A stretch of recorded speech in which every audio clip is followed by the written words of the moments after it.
Who is the real me? The real me is a person who wants to do right in the world, honestly. Somebody that, wants to have friends, family, and be able to do things together and make memories, and somebody who likes to like like to make music, likes to watch TV, likes to do impersonations. Someone who likes to cook, someone who can grill, who likes to grill. Um, I like I said, I like cartoons, like old school shit though, like Thundercats, Ninja Turtles, the shit I grew up on, like Flintstones and all that shit. Graphic tees, loved graphic tees. I love to dress up, being able, what I'm saying, to get stylish, to be versatile, have a thing for hats, and recently getting into hoodies. And as you can see, like this, this is the city that raised me, Suffolk. Shout out to everybody back home in the 757, Hampton Roads area, Suffolk, Nansen River High School, John Yates, Florence Bowser, Driver, Kings Fork now, I guess the new shit. Northern Shores, remember being young and seeing that school being built when we first moved to VA. But who is me is a very solid question. I'm a person um, that misses his family a lot. Um, my ego can make me upset about a lot of things that go on. You know what I mean? But I do miss my family. I miss a lot of things the way they were, way they were, at least the way I thought they were. You know what I'm saying? I miss friends that I've gained over the years. You know what I'm saying? And hopefully they doing okay. And the ones that I feel like was genuinely like down for me. I'll say that. Um, I miss shit. I miss being able to go to the movies. You got to thank the pandemic for that. I miss so many things. But getting back to like just who I am a person that that can give a lot, but I know that that's not always great because there are a lot more selfish people than there are selfless people in the world. You know what I'm saying? So there's uh, there's a sense of give and take. There has to be like a balance. But it just happened to be a very it's crazy as can be. It's like one person that likes to give so much of himself, but yet be so selfish at the same time. It's more like that fear of like somebody trying to get over on you, in the sense of what that is, and especially like um, on the likes of family, like feeling like your family's going to take advantage of you, like if you try to let them come over your spot or something like that, and not knowing how to set boundaries and shit. So it's like best to not even just invite people at all. Is what my mind would tell me. Um, who I am is a very strong person. Some weaknesses are just like anybody else, but a very, very strong person to the point where I'll put people before me, which is not a good thing at all. Um, it's a lot of qualities of like a leader, but too much of it can be detrimental, especially when you don't set boundaries or you don't stand up for yourself. And I spent a great deal of my life not standing up for myself because of toxic shit that I was taught. You know what I'm saying? Growing up, and the ability to recognize when fuck shit is going on, that you should speak up and you should just do what you feel is in your heart is meant to be done. And a lot of times that conflicts with what the lessons that you were given, and you don't really know what to do. I'll tell you, me, um, I love God, and I do have I do have questions about Jesus. I do, and I say that because of because again, I would Christianity was forced upon indirectly. Was forced upon in the household. You know what I'm saying? I think my parents meant well, but it was forced, and I didn't really get to understand like the choice of religion. You know what I'm saying? and being able to understand what it means to have a relationship with God. And I feel like in an effective sense, where it's just not like it don't feel forced or something like that. Like you have to choose to have a relationship with Him and not be scared into doing it. And I think a lot of us do a lot of things out of fear, live in fear, like we'll move a certain way, or we won't do something because of fear. And so it's I want to see more into it. You know what I mean? Like I don't want to just believe something just because I was told to believe it. I guess that's the best way to say it for me. And I want to figure out like to dabble into that. You know what I'm saying? God has no problem with you fact checking Him. As much as some Christians will lead you to believe, and any other people, they feel, oh, who are you to question God? Who are we not to, for that matter? It's like being able to fact check, and if God is who He says He is, He'll be right there at the end of the day when you finish that. As far as anything, when you want to question God, you want to question Jesus, you want to question, Allah, which is, if I understand, it's the same thing as God. But a lot of these things, being able to question it, like it just seems very like a slave mentality. Don't tell master. Don't you say that. Don't you say something, old master. I don't want to be a slave mentally anymore. I don't.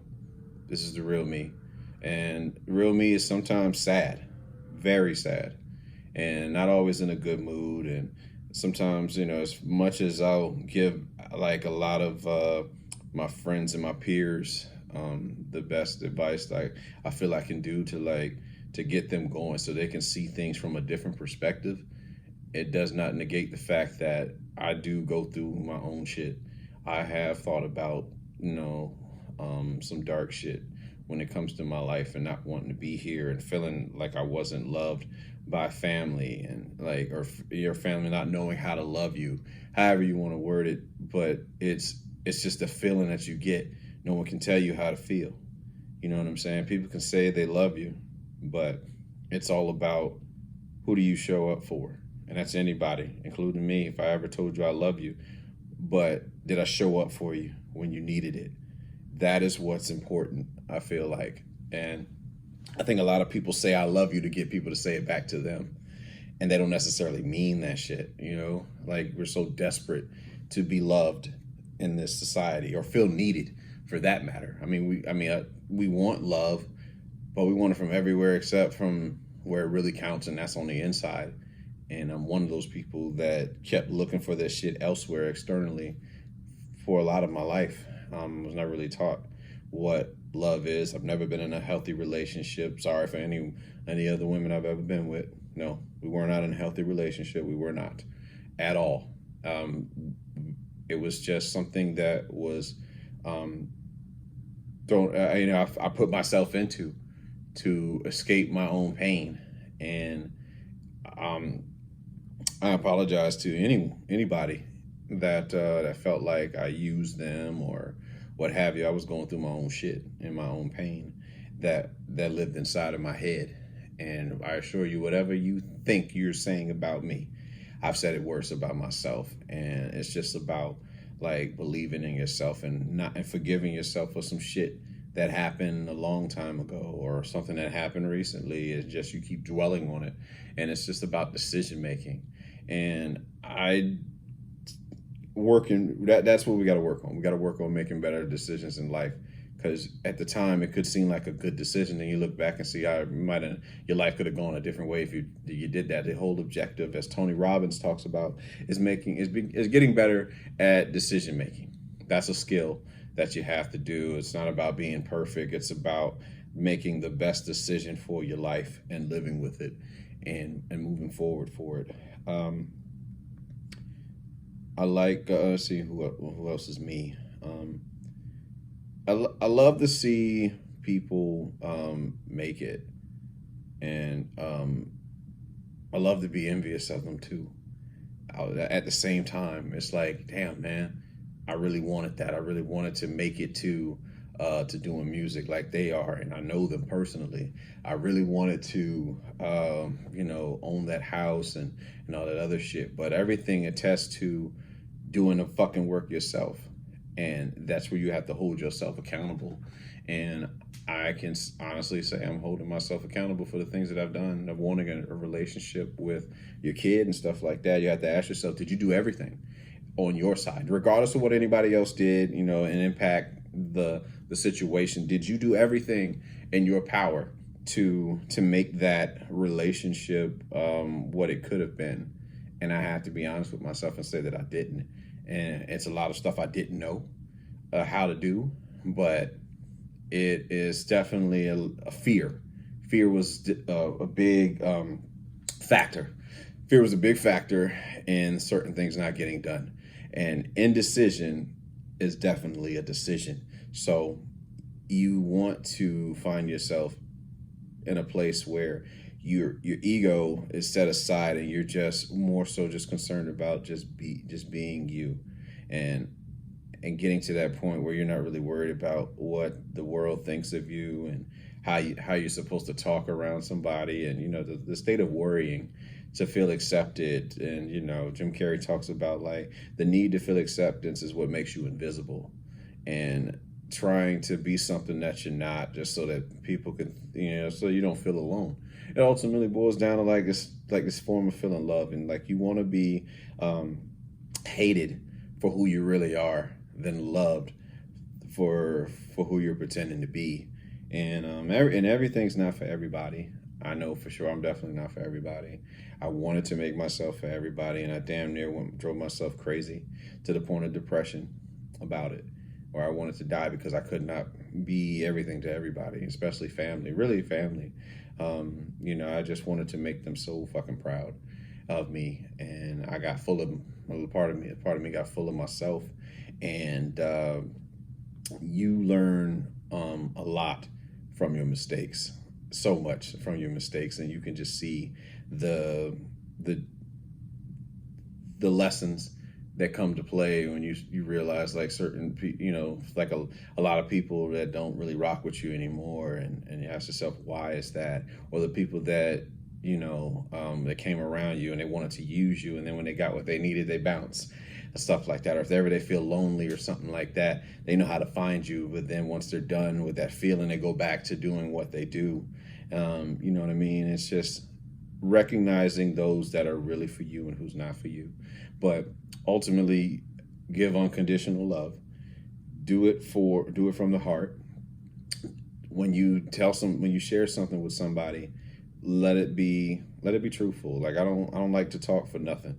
And my words gonna mean something. Every time I open my mouth, I know how powerful I am as a man, as a king, as a God. You know what I'm saying? God that lives in me. You know what I'm saying? But that's what I mean by that. I'm not by any means comparing myself to, or the entity of God, but the God that lives in me, that energy, that spiritual energy.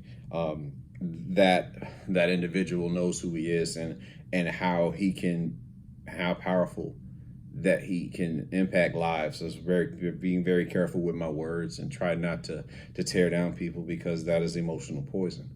And whatever energy you put out there is what you're going to get back. So if you put out positive energy, you say things that uplift people, you say things that kind of, like, put them on a good path. You know what I'm saying? It don't necessarily have to be. It's always going to be nice, but positive, because the truth can hurt you sometimes. But sometimes that's what you need to hear. You need to, as I say all the time, spoil every illusion that you have about the life you live, and watch your life get better. It's like hope. Get rid of hope. You know what I'm saying? Don't live in the idea of hope. That's the future. Because sometimes we hope for a lot of things, and then when it doesn't happen, we're just, we're so down about stuff. We want to focus on the present, and focus on the present.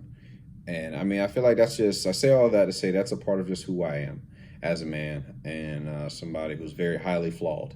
Perfectly flawed. I'll say that as a man, and I want those who, like I said, that I've met and I've engaged with, that anything that I've done was never about you. It was about what I was going through in my own fucking head, in my mind, and just trying to understand these things, and sometimes where I was trying to fit in instead of just belonging, or trying to be something that I wasn't just to feel important, but I was important just the way I was. So like I said, there's nothing wrong with me. Not broken, not incomplete, none of that. And, you're fine just the way you are, and all of us are really. And no one's better than anybody. You might be better off, but you're not better than. That's what Pastor Mariner back at Grove used to say all the time. Here's what he taught us. So, I mean, who I am is just somebody who just wants to leave his impact on the world, who wants to apologize for anything that he finds that he's done wrong, and to continue to uplift, man. Just let people know that they're not alone, but you still got to do your own shit. It's a team effort. You know what I'm saying? In this thing, like we all going through our own shit, but you got to do your part. You got to do your half of the relationship. That's the only thing you're responsible for. And in a relationship that you have with anybody in this world, the relationship you got with your mom, you're responsible for your half. She's responsible for her half. The relationship you have with your kid, she's responsible for her half. You're responsible for your half. And the relationships you have with your friends, each of them, you're only responsible for your half. But as long as you're doing your best, and you can honestly say that you did your best after that, I think that's what really matters. You can rest at night knowing that you did everything that you could. And I think a lot of us tend to go to sleep knowing that we didn't do the best that we knowing that we didn't do the best that we could. And then there's some that are just so much perfectionists, like I was, that I just feel like there's always something missing. But we just got to learn to live in this moment, the present moment. That's it. And see things for what it is, and know that there's some good people around us. And those fears of like the traumas we went through before, we put ourselves more through imagination than reality when it comes to pain.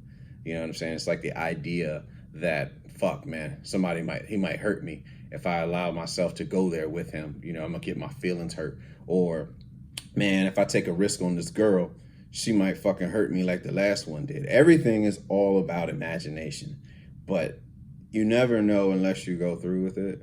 And that's the hardest part right there, is fighting through the ego. Because the ego is, say all the time, ego's trying to protect you from pain. And letting go, learning to let go of the ego, learning to let go of like the need to be something in order to be loved, and you're just fine how you are, and that's it. Nothing, you don't need to be anything else, you know what I'm saying? You don't have to be the biggest thing in the world. You don't have to be the best mom. You don't have to be the best you just be a mom. That's it. You can just be a dad. You can just be a worker. And the effort you apply to yourself, it's still just you being you. And you don't have to get to a certain thing to be like this particular person, that a character, if you will. And just being who you are is what's important. So that's who the real me is. And I hope that answers your question. I appreciate you guys' submission.